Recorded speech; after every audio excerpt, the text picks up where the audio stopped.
WIIFTV PM. WIIFTBP. Media's just for you and me. WIIFTBP. Media's just for you and me.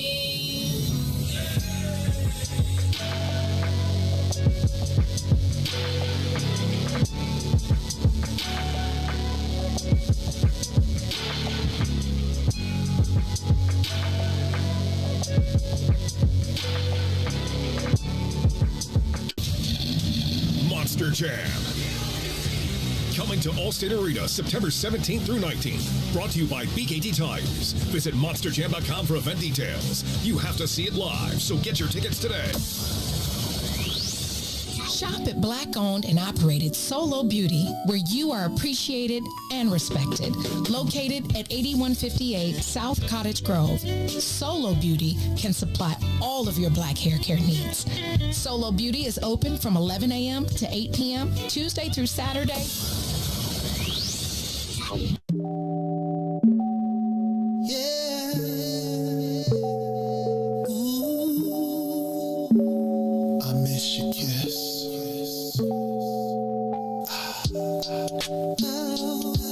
Your kiss is one of a kind, it feels so nice. Girl, you do it right. I miss you. Oh, girl, you don't go too fast, you take your time. Just how I like. I miss you. Hey, oh, you kiss it, then I'm drifting off your love. Keeps me floating, girl. I miss you. Oh, and ooh, it feels so good. I wanna come down. Girl, I'm missing that love. Come on.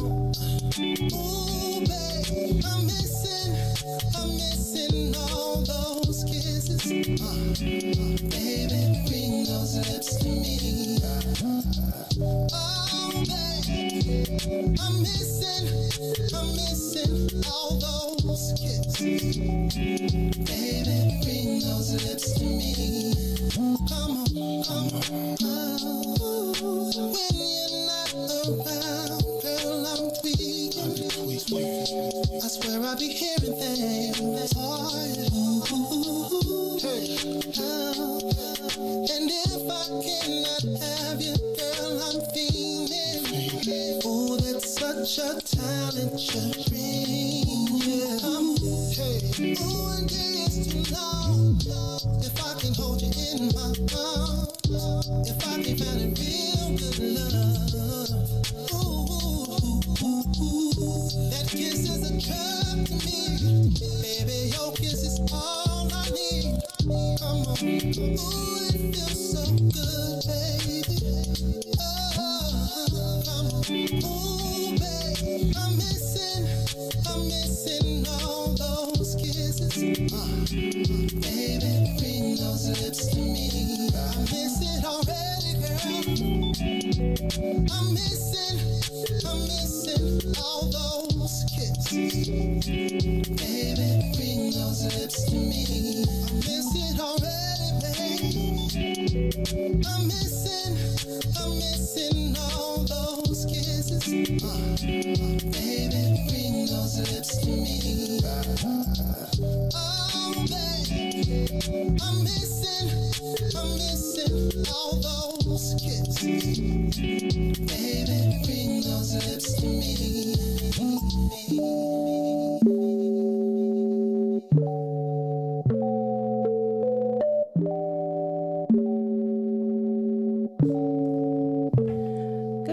Good morning. Welcome to I Do, I Did, I Don't on What's in It for the Black People Media.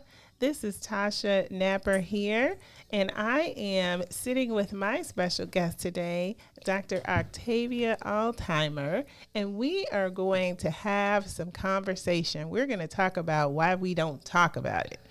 because there are lots of things that happen within marriage, within dating, within the community. And we're finding that many women are just not having the conversations that need to be had. And unfortunately, that means that a lot of us are learning lessons over and over and over.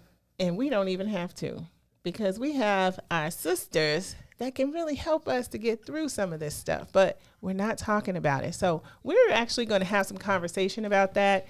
As you are tuning in, I would like for you to like, to share, and to follow. Follow both What's in It for the Black People Media so that you get alerts when this wonderful content is happening, such as I Do, I Did, I Don't, but there is a host of other shows that are on this network that are awesome shows. So like the page so that you get notifications of that. And then I want you to like the I Do, I Did, I Don't page specifically so that you get my content when it's coming on, because I share it from What's in It for the Black People Media's page.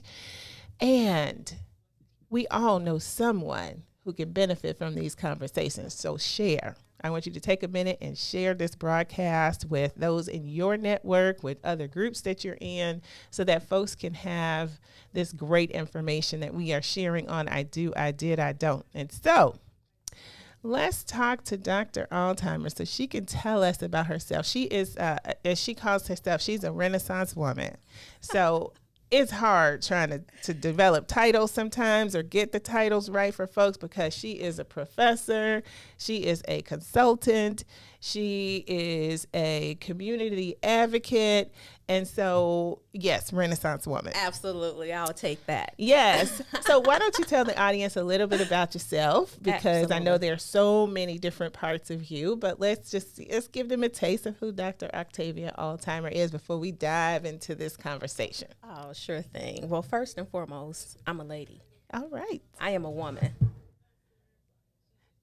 She is a okay. lady. She's a Right woman. here. Okay. All right. All right. And then after all these other accolades that's awarded to me, I've been fortunate enough to be the mother of 4 children. So I am a mother above all things. And then all those other things come into play. I'm a professor, I'm a this, I'm a that, I'm all of that. But none of that is even comparable to being a mother, right? Mm-hmm. So absolutely. I wear that crown very highly. You know, it was tilted a little, but I straighten it out. So that's just who I am. But, you know, being a parent is running the gauntlet. So that crown does get knocked a couple times, and we have to straighten it back up. And sometimes we're like, wait, what just happened? So, absolutely.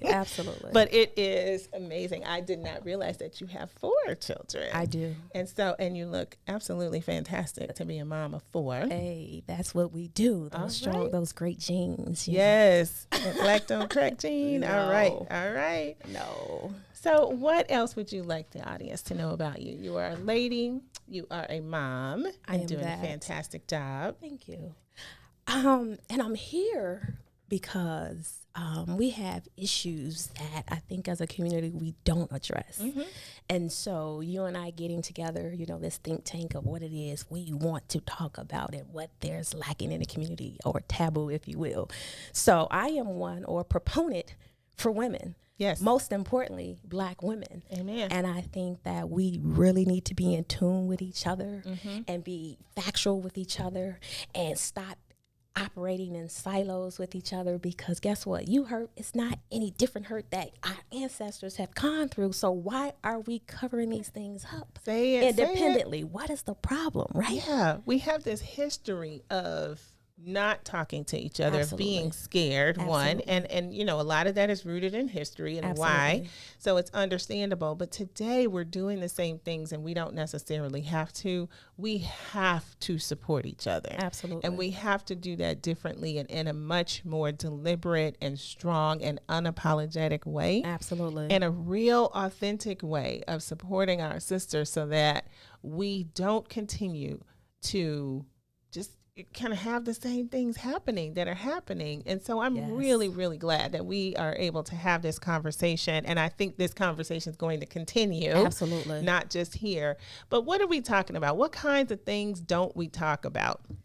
And for those of you that are listening in and watching, I want you to comment on some of the things that are the taboo topics that we don't find ourselves talking about, we wonder about, we just don't have the conversations. And then when we do have the conversations, it's like, oh, you too? You have it? What?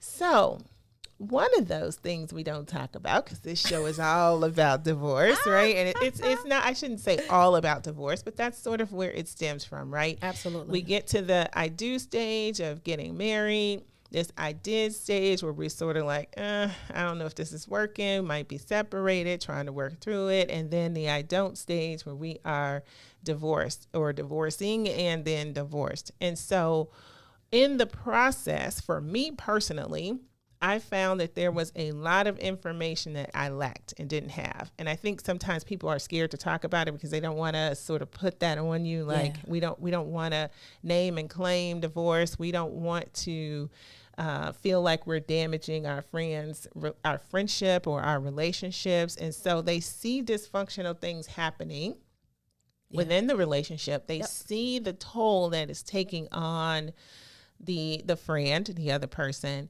but we just don't always talk about it. Why is that? Why is that in the Black community that when your marriage is busted up, it's a taboo like incest? Why aren't we talking about it? Because it's happening left and right. Yeah. But we don't talk about it. But let's talk about it this morning. Listeners, we're engaging you guys this morning. We're talking about these things because we are ready to flush these things out. One thing that is true is that the pandemic has changed the world. How about we change the way we interact with each other? Yes. Relationships. Yes. And what I'm seeing, my friend, both male and females alike, that pandemic done shook this thing to its core. It sure and you're has. seeing marriages of 20 plus years falling apart because what the pandemic forced them to do is to interact with each other. Mm-hmm. And what it found out is that they don't like each other, right? Yes. We don't talk, see the hustle and bustle and, the constant on the go, right? Mm-hmm. It allows us to stay in separate quarters. Right. But that pandemic forced us to come on in and deal with each other. And see each other. And what that made us do is realize that I don't like him. Mm-hmm. I don't like her. Look how he irons his underwear Girl, every day. Why is he chewing like that? That's right. Why does she always have something to say? You're absolutely right. And we have one comment that says, we don't talk about it when we're in a relationship. It's fear of gossip and fear of pride. That is so very true. That's so very true. So you do have to be... You have to be choiceful about who you talk to and how much you share, but at the same time, because we're so afraid that somebody's going to say something, people see it already anyway. Listen, how about let's talk about this Facebook stuff, right? Yeah. We get to hide behind social media. We posting pictures, my boo, my babe, and your stuff is busted up at home. Yes. And then you go to church and you're crying out to God. Guess what? The Bible says faith without works is dead, baby. Mm-hmm. Listen, you let yourself get overweight. You're no longer appealing to that man. He's gotten overweight. He's not taking care of himself. So what attracted us to each other? We don't have those things, and yet and still we're wondering why our spouses are going elsewhere. And that's both men and women alike. Mm-hmm. I'm not biased because I've been accused of being more egotistical in the sense that I'm more so logical thinking from a male's perspective because I'm dealing with, what we don't do, ladies, we don't deal with ourselves, accountability within ourselves, right? And I'm going to say the men don't either. So men don't, but let me tell you as a sister, right? See, because I'm real. If this is what we going to do, we going to air this thing on out. Right. I had to be by myself for 3 years. Mm-hmm. And within those 3 years, I didn't date. Mm-hmm. I didn't do anything. I dealt with Octavia because oftentimes we can talk about the men all day, but we're going to spend some time talking about the ladies because I think the ladies really need to engage or re-engage who we really are. Yes. I needed to do the work. See, I can't keep pointing the fingers at you when I'm broken on the inside. Right. It's not your fault that I got daddy issues. It ain't your fault that other man hurt me. Everybody deserves a clean slate, and you are not that man. You're and until we right. address these issues, these daddy issues, these mama issues, these abuse issues, come on, these trauma bonds we get ourselves back into. Absolutely. We're going to continue to see the cycle of divorce. And so we were talking about this last week. week because I was saying how it's, I chose during the process of my divorce not to date at all because that was just my own conviction. Yes. And how I felt about it. But I also realized I'm not in a position, the mind frame, the spiritual frame, the emotional state to date at all at this point. Yes. I need to heal before I can get to that point of even thinking about dating because it's a recipe for disaster, That's right? There's no need for a rebound relationship to repeat some of the other stuff. There's no need for walking in knowing that I'm injured and hurt and what is going to happen is injure or hurt someone else. Absolutely. And I need to postmortem, like, what the hell just happened here? Grieve that thing. Yes, Grieve absolutely. that thing. And I gave myself all the time that I needed in order to do that and was unapologetic about it. I don't care if you want me to speak to you and think that I should be over it by now. I'm not. This is the time that I need. This is my process, and I will walk through it the way that I need to. Yes. In order to be well. And so that meant therapy. Yep. That meant restructuring how I look at and run my life. That's right. That meant time off from work for me. That's because I really needed to make sure that I was taking care of myself. And I had not done that before. And I needed that time. Yes, you do. It meant restructuring my thoughts around how I take care of Latasha as well. That's right. And so we do have to think about how did our traumas, how did our abuse, how did our prior relationships, how did what we see as our parents or, whether they were together or not, what functional things did we see and what dysfunctional things did we see that influenced this relationship? Yeah. And what did I learn and what do I need to unlearn now? Absolutely. In the process? Absolutely. And so it is, it's a lot of work. Yeah. It's hard work. Yeah. And it's challenging work for us to do. But to your point, it's very necessary that we do that work because hurt people hurt people. Absolutely. We're going to continue to have dysfunctional relationships if we don't deal with us. Well, individually. Hey, if we don't deal with us, we're going to take that mess on to the next relationship and to the next relationship until the next relationship. Until you do the work, get into that thing. You know, in the church, they say in the shanda, right? Get into that soul. If we don't get into there and do that work, guess what? One thing that, my mother and my sister had to remind me of, because as I cycle through, that's what I'm going to call it. As I cycle through, you kind of lose a bit of yourself. You do. And something that I know about me, I love love. So most people, and maybe I'm an anomaly and I'll take that. But just because it didn't work with you doesn't mean it doesn't work with someone else. But you got to do the work. You got to do the work, sis. If you don't do the work, you don't pass the test, it will come up again. So what does the work look like? Let's talk about that. What does the work look like? Baby. We talk about issues within the self. I think we need to go back to the childhood trauma that have stigmatized, that have trapped you, right? A lot of people are stuck. I won't mention any names, but I'll share with you because this is about sharing so we can help someone else. Someone once told me if a mother calls her son both his names, his first and middle name, he's a mama's boy.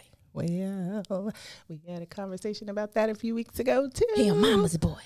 So if he still is attached to mama, he doesn't really qualify or put himself into position of what the Bible says, that a man is supposed to leave and cleave onto his spouse. And so oftentimes men are still mama's boys, and they have, so we could talk about women, but we're on the subject of men right now. Men who do not find that validity within their moms, if their moms didn't give that validity, if their moms emasculated them, then they come to you, this broken, toxic person. And you thinking most women want to try to save somebody. They want to save somebody. And so you're trying to save him and losing you all throughout the process. And I think that's such a cyclical thing for Black women because unfortunately we have been called upon time and time again to save our families, to save our communities, to save our country, to save our churches. Yes. And we are looked at as such strong pillars that we can do anything, but we neglect ourselves in the process. We're not saving ourselves. We're so busy trying to make sure that we're saving everyone and everything around us, our children too. And so, and sometimes it's a family, the extended family. Okay, I need to help grandma now. I need to help. I need to help this person at the church. I need to help my mom. I need to help my dad. I need to help. I need to do this. But what about you, sis? So many times we are taking care of and carrying the burden, shouldering the burdens of the world, literally, and neglecting ourselves. And when we do that, then we get to this place where we are just disillusioned about what has happened. We are overwhelmed. We are, as your word, busted, disgusted, can't understand what's going on and why.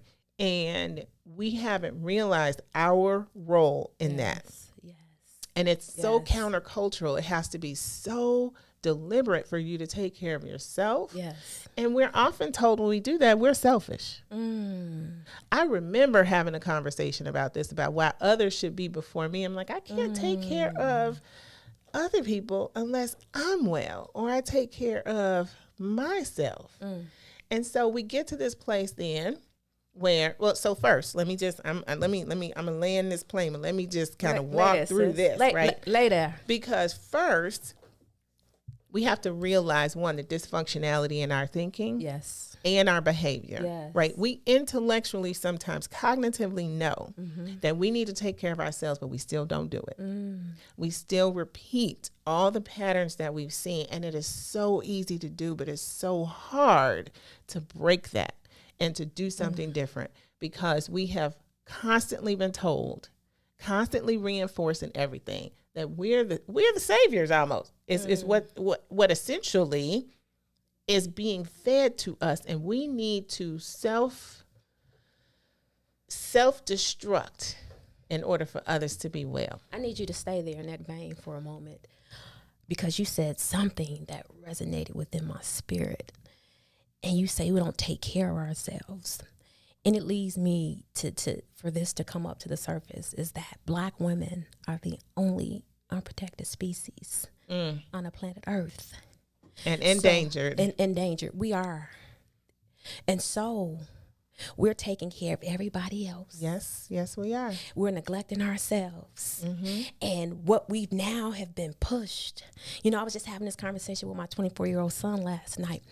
And he said, Mom, you're an alpha woman. I said, son, let me debunk that myth, because that's what it is. An alpha woman only exists because we were forced into this role. That's right. An alpha woman, per God's guidelines, we don't exist. The deficiencies or the lack thereof forced us to rise to the top, to become these domineering women, because we've been forced to do that. And so I had to correct my son. I said, son, this isn't my rightful role.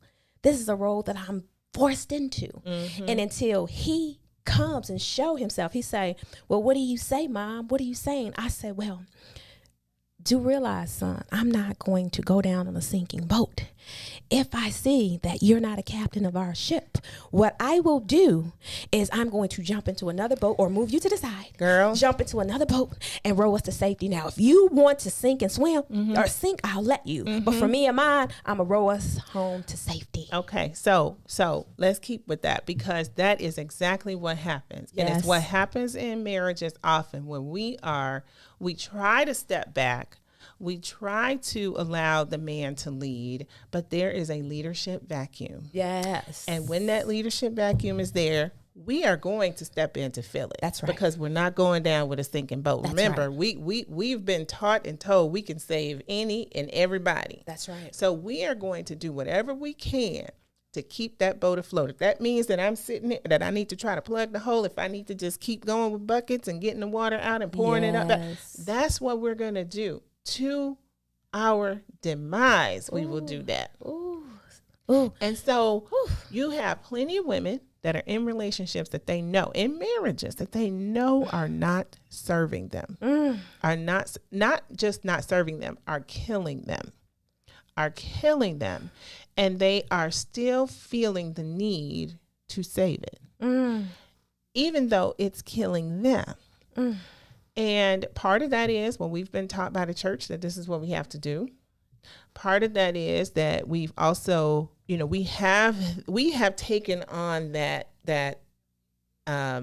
trope, if you will. I'm going to say it that way. Yeah, that's because safe. Because we've been taught that we are these strong individuals, that we don't ever need to be rescued or helped ourselves, and that we can take on the world. And so we wind up embodying that and continuing to try our hardest to make it work. To not let that ship sink. And at some point you have to realize, look, if you're not going to row too, if you're not going to pick up a bucket and try to get some of this water out, if I'm getting the water out and you're not even trying to plug the hole, in fact, what you're doing is putting more holes in the boat. Move. Get out the way. I need a new boat. Get out the way. I need a new boat. And so this is the conversation that I feel like sometimes we won't have because we're afraid that we may be encouraging people to divorce. No, I'm not encouraging anybody to divorce, and I will never do that.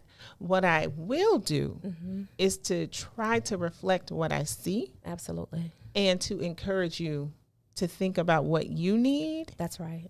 And to take care of yourself so that you're well. That's right. And sometimes what that means then is having a conversation in a relationship about, okay, here's what I need for this to work and be well. Here's how it's impacting me right now. Here's what I need.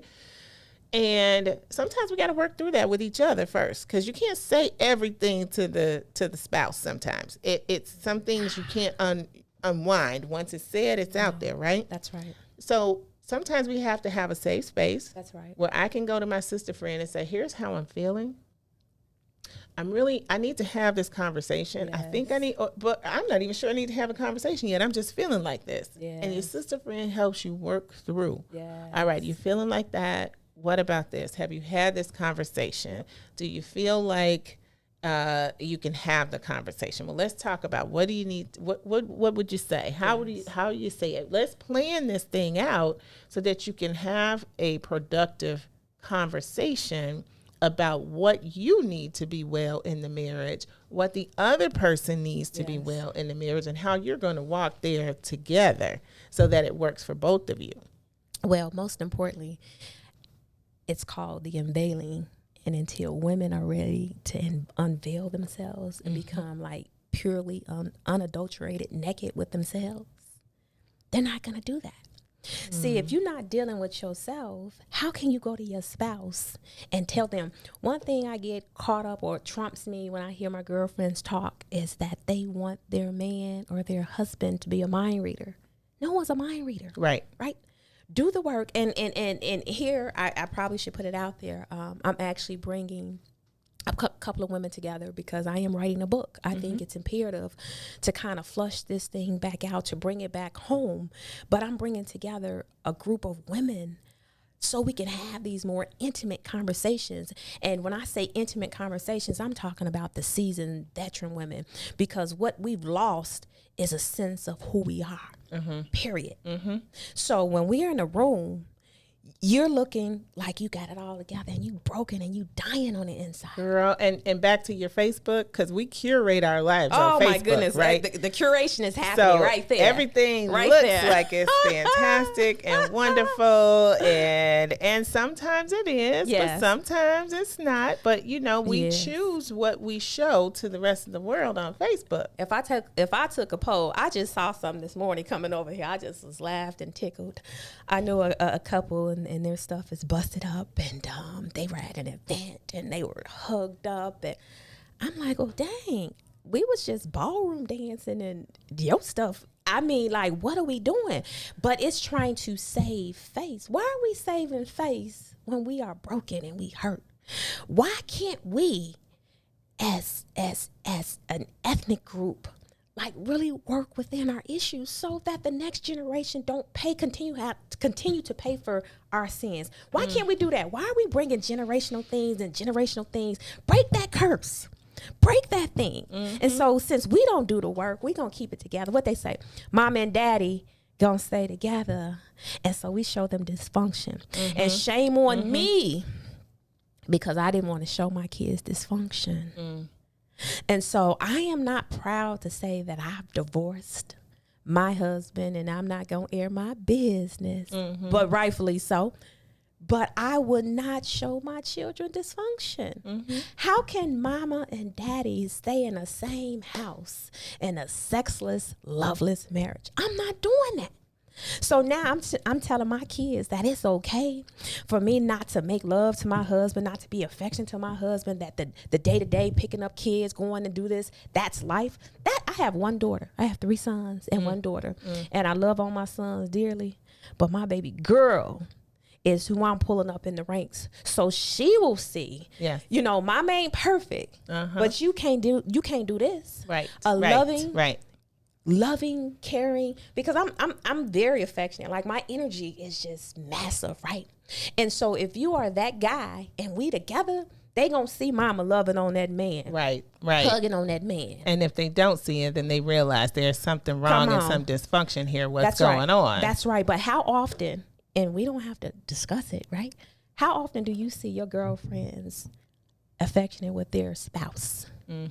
Holding hands, still looking at each other with those Google eyes, butterflies. Yeah. Right. It's interesting because when you talk about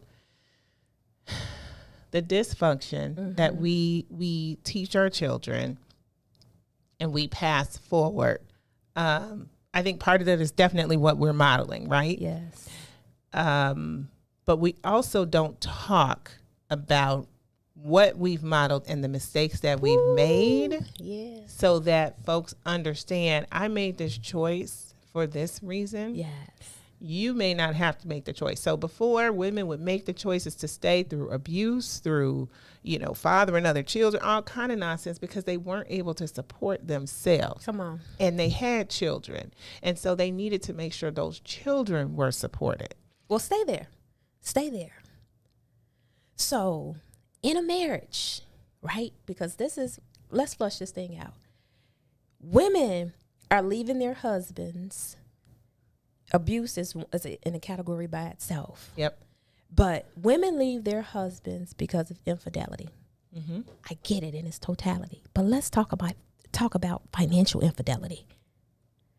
Because financial infidelity will destroy a relationship just as fast, or if not faster. Yeah.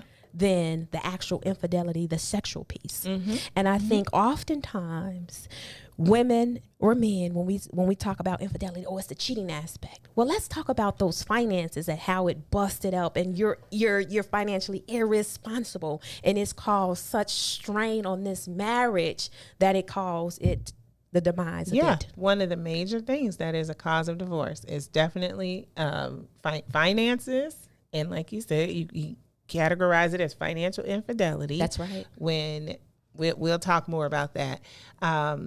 But then it's finances. It tends to be the children. When the children come and the expectations don't adjust.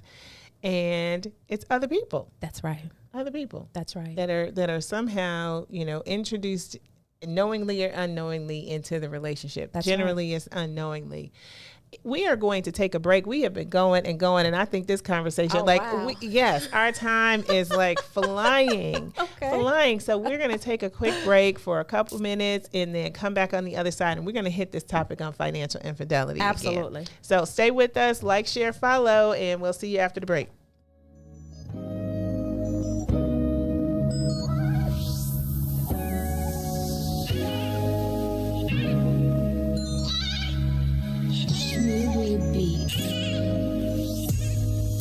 Decline and you keep calling me. Give you some love and you want all of it. I'm out here working, nigga, get a grip. I'm just trying to touch a mill if you just wanna coexist. I say you clingy and you contradict. Give you my heart, you think it's counterfeit.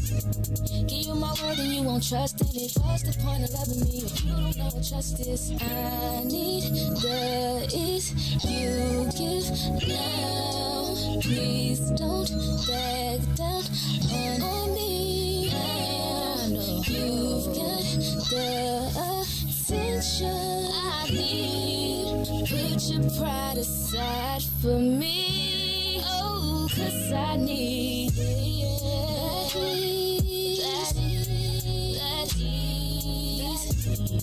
that ease. Put your pride aside for me. That ease. While I'm out trying to get that ease. Know that I need that ease. Put your pride aside for me, baby.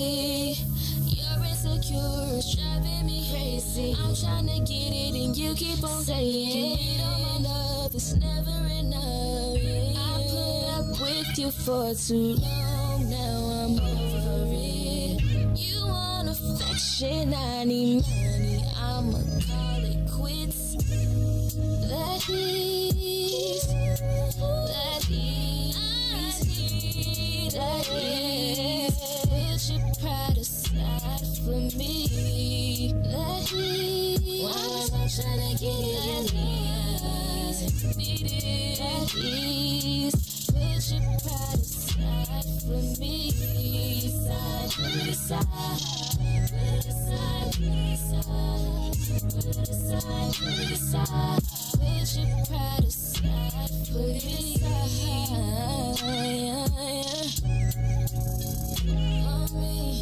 All right, we are back. Welcome back to I Do, I Did, I Don't Know What's in It for the Black People Media. Make sure, again, that you are sharing, and following so that you get this excellent content. Today, we have been talking with Dr.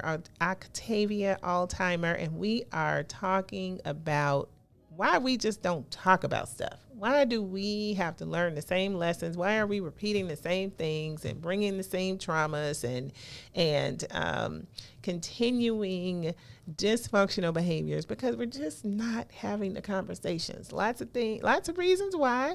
But when we took our break, we were starting to talk about this topic of financial infidelity. Big one, because it's a real reason why a lot of marriages do not survive. Yes.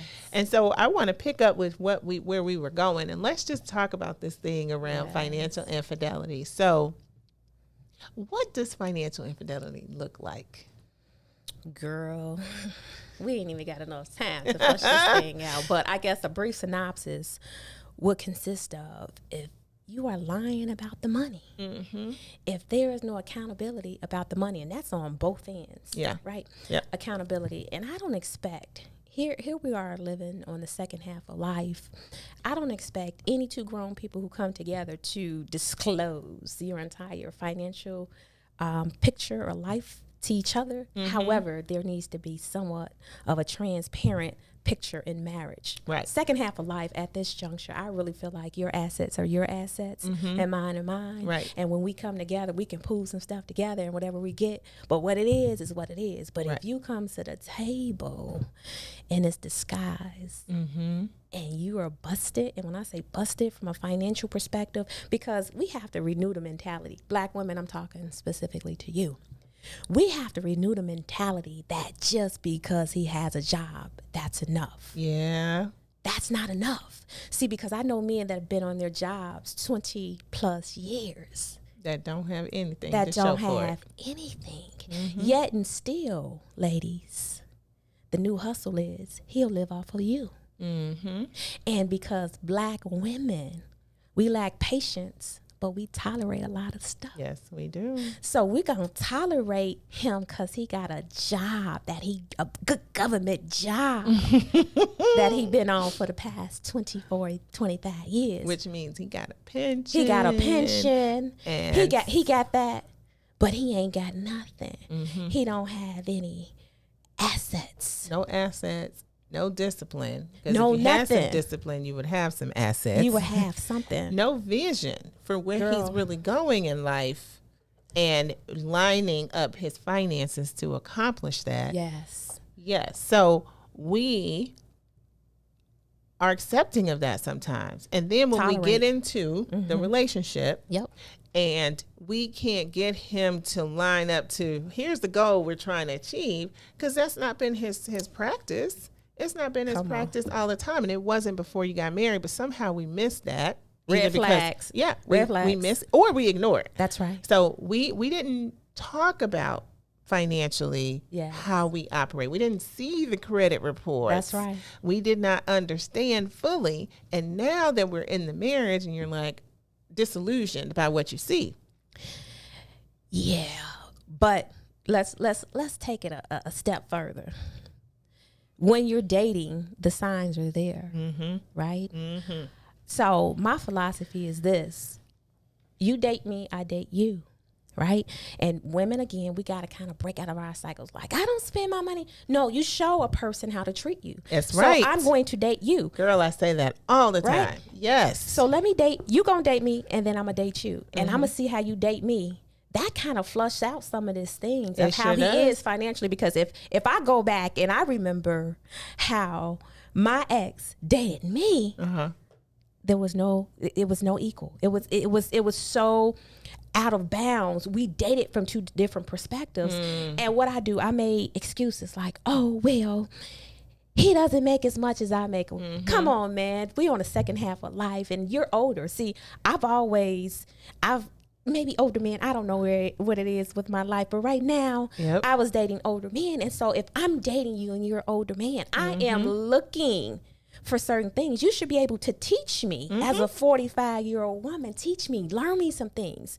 But when you can't learn me some things and I'm growing you up, mama's boy, then that's a problem. Yes. You bad with finances. Your credit report is not what you said it was. That after the fact, I'm running credit reports and background reports and everything who you said you were. Who did the bleep did I marry, right? Exactly. Who did I marry? But we don't want to ask those hard questions up front in terms of finances because it feels good. We feel good. And this is what I don't understand. This is what troubles me some.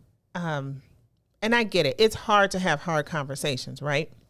But if we don't have we see red flags, and as some of the viewers are saying, we see it, we ignore it, and then we take on this road thinking we can fix it.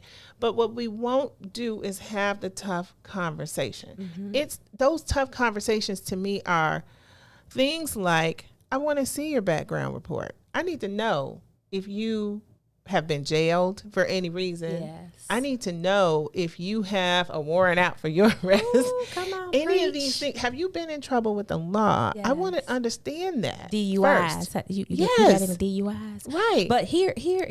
Well, wait. Tasha, Let me go keep ahead, going go because ahead, I want keep to lay this list out Yes. for people. So one, we need to ask about the background. We need to know and understand that we're okay. Yes. It needs to be visible so I can make my own decision about what I want to do here, right? And what's a non-negotiable for me or what I'm willing to work with. So one, the background, that's important. Number two, your credit and financial history. That is important. If I am seriously thinking about marrying you and committing my life to you, and my joint financial responsibility now being married with yours, on the other side of that, it can be a disaster. So why won't we ask the questions? Yes. Because maybe he won't like us anymore. Maybe he might decide, this ain't the one for me if she needs to see all that and why you so and that. No. So we don't have that conversation. And we don't talk about the family dynamics. We see some of it, but we don't get a chance to really dive in and talk about it. And sometimes I think when we come to family dynamics, we need some help in therapy and couples therapy and before marriage in order to fully understand that and how that plays out forward. Yes. Because we walk in, we make this, it's such an easy decision, right? Yes. You stand there and you say, I do. You're married, and now you have a financial contract and a social contract with this person, and in some cases a religious contract. But if you are getting married legally, you have signed a financial contract. But what happens with this, Tasha? How do we give ourselves to someone sexually without any contract, without finding out who they are, but we won't ask the tough questions? Yes, that was on my list. We will lay down with you, you'll snatch our soul from us. but yet and still I won't ask you what your financial history is, or you get offended. And I may not ask you about your sexual history either. Girl. Can we talk about how many partners? Can we talk about whether there are STDs involved or anything like that? We don't have those difficult conversations because somehow I think we're afraid of going there. One, we haven't been taught and trained. We're not skilled in having difficult conversations, number one. Absolutely. But number two, I think we are afraid that the person will run away. Well, and then we'll be left with nobody. It's somebody for everybody. I'm a firm believer in that. There is, but you know what?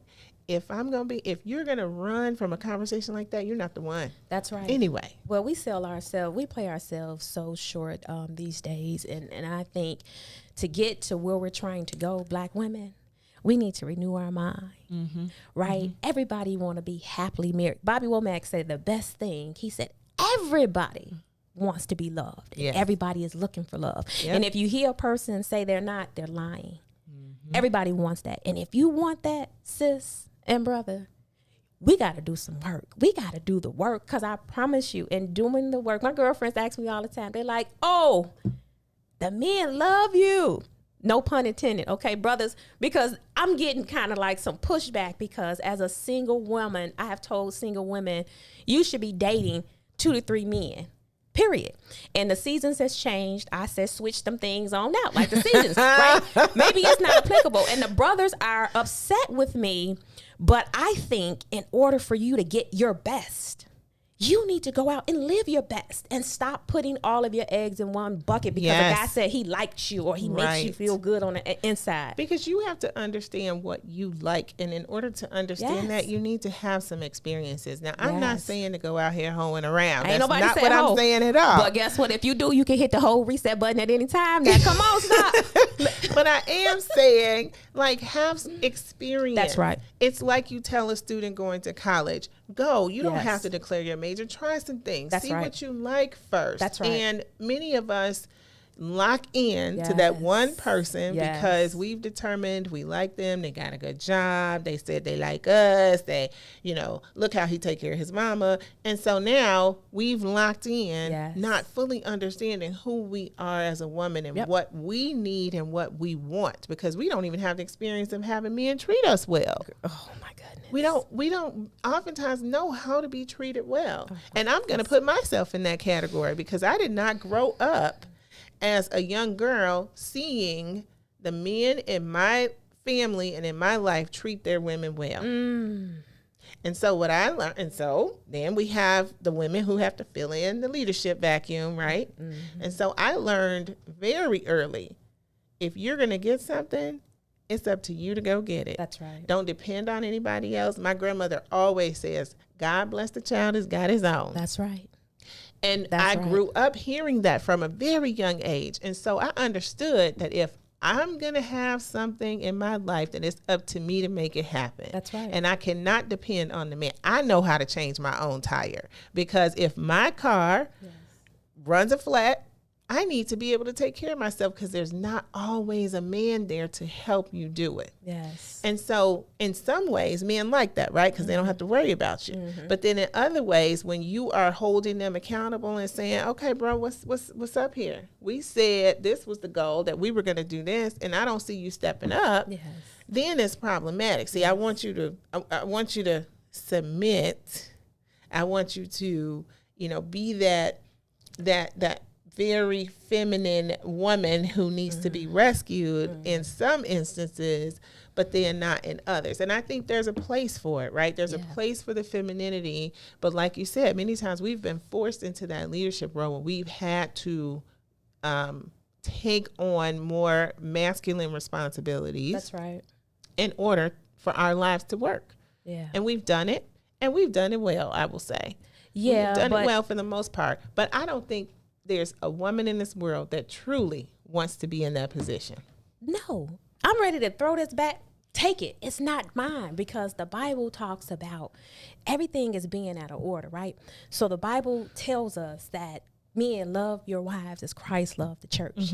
Then it says, submit yourselves unto each other. Right. And then it says, women, submit to your husband. And if any of those things are out of order, men, how do you expect your woman to submit to you when nothing is in place? Can we just say, we started with love your wives as Christ loved the church. That means sacrificially. Sacrificially.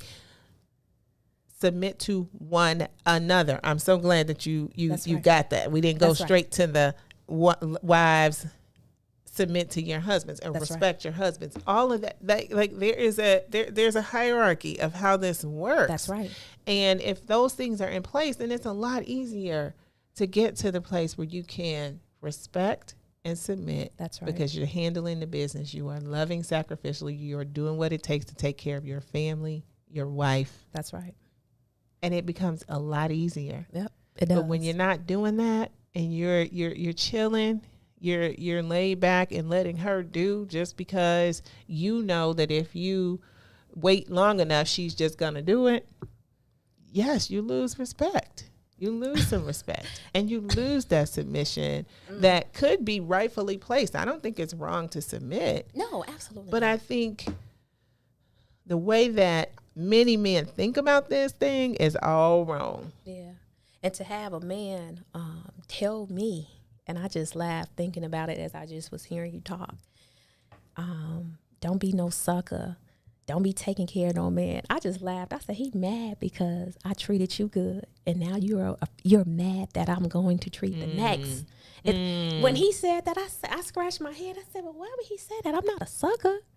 But I treat you good if you my man. And so you mad of that Because you know treatment. somebody else about to get that treatment. Come on.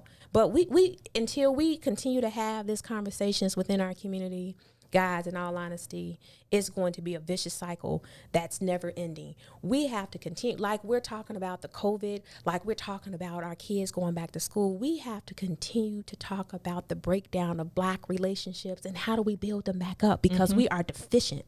For so many years, there have been so many withdrawals from these relationships. Yep. You go from this relationship, you're not healed. You go from that one, you're not healed. And so you come together. We're in the second half of life. If you're 35 plus, you're in the second half of life.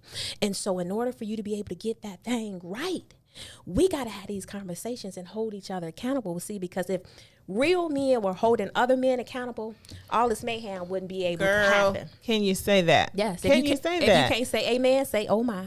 Yes. Okay. Because it's so necessary. It And the is. same is true for us as Absolutely. women, right? We need to hold each other accountable to what we know and see. That's right. As women, and they need to hold each other accountable to what they know and see as men. Yeah. And if we were all doing, and then we should be doing that in our relationship as well. Absolutely. And so I like to make sure that for the listeners, I am giving you practical tools, right? Practical tools. We just talked about why don't we have these conversations? Sometimes it's tough to open up, but here's what I'm going to say. I'm going to say, get with your girlfriends, go to brunch, have some mimosas, and somebody just say, hey, you know what? There's a lot of stuff we don't talk about. Can we create a safe space for us to just talk about? What's one thing that people never talk about but kind of wonder about and want to? Give them permission to open a conversation like that and then continue that conversation. If you don't have, you're not the brunching type, you don't have like a group of girlfriends that you go out with, you have one or two really, really good girlfriends. Have the conversation. Create a safe space. You see your niece, your daughter, someone else that's in a relationship, something's not working, dysfunctional, you're seeing some bad things. Talk to them and say, baby, can I talk to you about some things that I'm seeing? I want to make sure that you're well. I want you to understand I support you. I want you to understand that I'm here for you and whatever, and that I want you to be well. And this is coming from a place of love. I want to tell you some things that I'm seeing. Can I do that? Have those kinds of conversations with folks so that we can open it up and start. Many times we don't know how to start it. We don't know what to say. I'm trying to give you a couple of scripts so that you can get going there, right? And then continue it. Let them know. I know this might have been kind of odd, awkward, weird, whatever. But no, we can have this place. You want to come and we have conversations like this, or you have another question, feel free to come and ask. Or if it's weird for you to come ask, text me, and then we can talk about it. Maybe we need to do it that way. Maybe we need to have our hands busy and we're cooking so we don't have to look at each other to have the conversation. Sometimes those things are very practical tools to help you to get to some of those difficult things. Yeah. But then when we talk about these relationships, and you got to have those conversations too. We need to have these conversations about sexual history, about financial history, about criminal histories or backgrounds. All of it needs to be out in the open before we decide to say I do. That's right. And then find ourselves saying, oh my, I don't. And on that note, I think we have covered it. So thank you all for watching. This has been Tasha with I Do, I Did, I Don't on What's in It for the Black People Media with my guest, Dr. Octavia All-Timer. And I think we're going to have her back to have some more of this conversation. Absolutely. You guys, I hope that the information is helpful to help you to be better on the other side. Take care. And I look across the water, and I think of all the things, what you doing, and in my head I paint a picture. Since I've come home, well, my body's been a mess, and I miss your ginger hair and the way you like to dress. But won't you come on over? Stop making a fool out of me. Why don't you come on over, Valerie?